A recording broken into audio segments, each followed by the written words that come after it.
రాష్ట్రంలో జరిగిన 10వ తరగతి పరీక్ష పేపర్ లీక్పై ముఖ్యమంత్రి రేవంత్ రెడ్డి రాజీనామా చేయాలని కేంద్ర మంత్రి కిషన్ రెడ్డి డిమాండ్ చేశారు. కాంగ్రెస్ పాలిత రాష్ట్రాల్లో పరీక్షా పేపర్లు లీక్లు సర్వసాధారణమని మాట్లాడిన కాంగ్రెస్ నేతలు ఇప్పుడు బీజేపీపై బురద జల్లే ప్రయత్నం చేస్తున్నారని మండిపడ్డారు. పరీక్షల అక్రమాల నిరోధక బిల్లును కేంద్రం పార్లమెంట్లో ప్రవేశపెడితే చర్చ జరగకుండా అడ్డుకుంటున్నారని విమర్శించారు. కేసీఆర్ అవలంబించిన సింగరేణి వ్యతిరేక విధానాల వల్లే కొత్త బ్లాకులు రాలేదని ఆరోపించారు.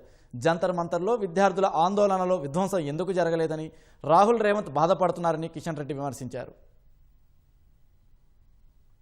చాలా బాధపడుతున్నారు. ఇంకా వైలెన్స్ కాలేదు ఎందుకు, అది పోలీసులు ఫైరింగ్ ఎందుకు చేయలేదని, ఎందుకు ఈరోజు బీభత్సం రాలేదని రాహుల్ గాంధీ బాధపడిపోతున్నట్టుగా వివరిస్తూ ఉన్నారు.